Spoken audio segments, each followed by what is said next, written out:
Hello, welcome to beauty in basics. आपण जेव्हा makeup करतो तेव्हा मेकअप हे शेवटी केमिकल्स, कलर्स आहेत. जेव्हा ते अप्लाय करतो स्किनवर तेव्हा आपण नोईंगली अननोईंगली स्किन डॅमेज करत असतो. आणि मग थोडीशी डॅमेज स्किन असेल की ती लपवण्यासाठी अजून एक्स्ट्रा आपण मेकअप लावतो. Skin damage, makeup, skin damage, अशी ही सायकल सुरूच राहते. तर ही सायकल ब्रेक करायची कशी? तर त्याच्यासाठी काही छोट्या छोट्या गोष्टी आपल्या रेग्युलर स्किन केअर आणि मेकअप रुटीनमध्ये आपण केल्या तर मिनिमल डॅमेज करून हा मेकअपही आपल्याला करता येऊ शकतो. तर त्या काही गोष्टी मी आज या व्हिडिओत सांगणार आहे. तर सगळ्यात पहिली गोष्ट, मेकअप प्रोडक्ट्स हे स्किनवरती डायरेक्ट लावायचे नाहीत. मी म्हणलं तसं शेवटी मेकअप्स हे केमिकल्स आहेत, कलर्स आहेत जे आपण स्किनवरती अप्लाय करतो. तर ते डायरेक्ट स्किनवर न लावता त्याच्या आधी व्यवस्थित स्किन क्लेन्स करून मॉइश्चरायझर, त्याच्या आधी जर सिरम लावत असाल, तुमच्या रेग्युलर रुटीनप्रमाणे जे काही स्किन केअर आहे ते, सनस्क्रीन, हे करायचं. आणि हे सगळं जेव्हा स्किन केअरचे प्रोडक्ट्स अप्लाय केलेले असतील त्याच्यावर मेकअप प्रोडक्ट्स लावायचे.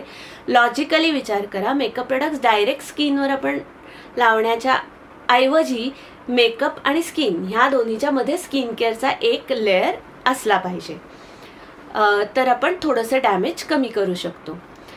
दुसरी गोष्ट, जो एव्हरीडे मेकअप आपण करणार आहोत तो खूप जास्त प्रोडक्ट्स वापरलेत, खूप केकी, खूप असा केला आहे, असं करण्याची काय गरज आहे.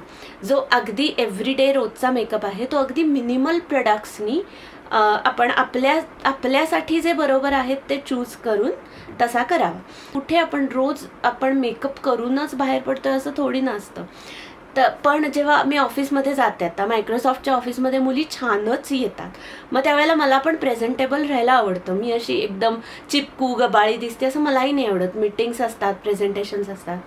तर ऑन दोज डेज जेव्हा मी ऑफिसला जाते तेव्हा एव्हरीडे नॅचरल असा तो क्लीन मिनिमल मेकअप, म्हणजे खूप वेळा तर नुसता कॉम्पॅक्ट आणि लिपस्टिक एवढ्या दोनच गोष्टी मी वापरते. आणि खूप वेळा असं कधी कधी झालं की रात्री झोप नाही झाली आहे, खूप डार्क सर्कल दिसतात, तर थोडासा कन्सिलर. तर असं एव्हरीडे मेकअप रुटीन, आपला जो मेकअप आहे तो मिनिमल प्रोडक्ट्स ठेवायचे. आता ऑकेजन आहे, काहीतरी लग्न आहे, रिसेप्शन आहे, किंवा तुमच्या घरातला मोठा प्रोग्राम आहे, फोटोज होणार आहेत आणि सगळं, तर त्यावेळेला आपण अगदी फुल मेकअप करतो. फाउंडेशनपासून अगदी ते हायलायटर, आयशॅडो, ब्लश इथपर्यंत सगळं आपण अप्लाय करतो. पण हे कधीतरीच असतं, बरोबर की नाही? रोज आपण हे नाही करत आणि करूही नाही. तर असं जेव्हा कधी कधी ऑकेजन्स असतात तेव्हा 2-3 महिन्यातनं कधीतरी इट इज फाईन. पण त्यावेळेला जेव्हा एखाद्या दिवशी आपण कम्प्लीट फुल मेकअप केलेला आहे त्या दिवशी रात्रीचं जे आपलं स्किन केअर रुटीन आहे ते न विसरता अगदी व्यवस्थित नियमाने करायचं. ही दुसरी गोष्ट आहे. का तर आपण दिवसभर स्किनवरती खूप केमिकल्स अप्लाय केलेत, मग त्याचं रिमूव्हल जेव्हा आपण करतो तेव्हा सुद्धा थोडासा स्किनला त्रास देतो. तर असा दिवसभर आपण स्किनला त्रास दिलेला आहे, त्याच्यामुळे थोडंसं तिला न्यूट्रिशन, थोडंसं बाहेरनं हेल्प म्हणून रात्रीचं जे आपलं स्किन केअर रुटीन आहे त्या दिवशीचं आणि जे सकाळी मेकअपच्या आधीचं होतं ते, अशा 2 गोष्टी ह्या हेवी मेकअप डेज ना नक्की करायच्या न विसरता. आता तिसरी गोष्ट, रात्री झोपताना जो काही आपण दिवसभरात मेकअप केलेला आहे तो अजिबात आपल्या स्किनवरती नसेल ह्याची काळजी घ्यायची. म्हणजे रात्री झोपताना स्किनवरती कुठल्याही प्रकारचा मेकअप प्रोडक्ट राहणार नाही हे बघायचं. आता रात्री झोपताना नुसतं पाण्याने क्लेन्स केला आहे मेकअप किंवा नुसता फेसवॉशने क्लीन केला आहे तर क्लीन होत नाही. असं क्लीन केल्यानंतर सुद्धा जर तुम्ही कॉटन पॅडवरती मेकअप रिमूव्हर घेतलात आणि क्लीन केलं तर तुम्हाला त्या कॉटन पॅडवरती व्यवस्थित कलर दिसतो.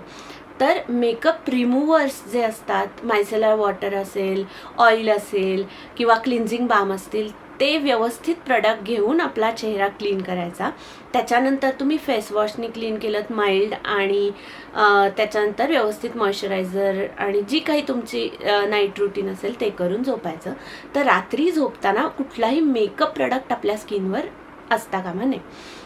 आणि सगळ्यात शेवटची गोष्ट आणि तरी इम्पॉर्टंट की जेव्हा आपण मेकअप प्रोडक्ट चूज करतो ते चूज करताना त्यातले जे इन्ग्रेडियंट्स आहेत थोडेसे त्याच्याकडे लक्ष द्यायचं, ते नॅचरल आणि केमिकल फ्री असतील असं बघायचं. तर आता असा प्रश्न पडतो की नॅचरल म्हणले पण ते खरंच नॅचरल आहे का? तर थोडासा असा विचार करा की नॅचरल म्हणून जे क्लेम करतात, केमिकल फ्री जे क्लेम करतात ब्रँड्स, त्याच्या अगेन्स्ट जे ब्रँड क्लेम करत नाहीत त्याच्यापेक्षा नक्कीच कमी केमिकल्स असतील, हो की नाही? ॲटलिस्ट केमिकल फ्री नसलं तरी क्लेम करतात केमिकल फ्री, सो प्रमाण तरी नक्की कमी असेल.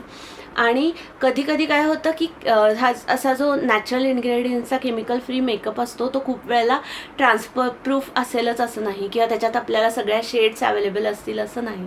सो ते पण थोडंसं ॲडजस्ट करायचं. म्हणजे आता आपण खूप खाणार आहोत किंवा अगदी खूप मोठा दिवस आहे, खूप काय काय करायचं आहे, तर अशा वेळेला ट्रान्सफर प्रूफ लिपस्टिक आपण अप्लाय केली तर ठीक आहे. आणि पण त्याच्यानंतर ती क्लीन्स करून व्यवस्थित मॉइश्चरायझिंग लिप बाम आपण लावला पाहिजे. आणि ज्या वेळेला आपल्याला माहिती आहे की थोडाच वेळ बाहेर जायचं आहे किंवा खूप खाणं पिणं अजिबात नाही आहे, तर त्यावेळेला नॅचरल क्रीमी मॉइश्चरायझिंग लिपस्टिक लावली तरी चालू शकते. अशा वेळेला ती प्रेफर करायची. ज्या वेळेला आपल्याला अगदी गरज आहे त्याच वेळेला जे ॲक्च्युअल ट्रान्सफर प्रूफ किंवा असे मेकअप प्रॉडक्ट्स असतात ते अप्लाय करायचे. तर अशा छोट्या छोट्या गोष्टी आणि छोट्या छोट्या टिप्स आपण थोड्या आपल्या स्किनप्रमाणे आणि आपल्या मेकअपच्या रिक्वायरमेंटप्रमाणे करायच्या. आणि प्रत्येकाची स्किन, प्रत्येकाची मेकअपची आवड वेगळी वेगळी असते, त्याच्यामुळे हे शेवटी प्रत्येकाचं स्वतःचं वेगळं वेगळं असणार आहे. पण अशा छोट्या छोट्या गोष्टी जर आपण लक्षात ठेवल्या तर आपण स्किनला एकदम मिनिमम डॅमेज करूनही मेकअप करू शकतो.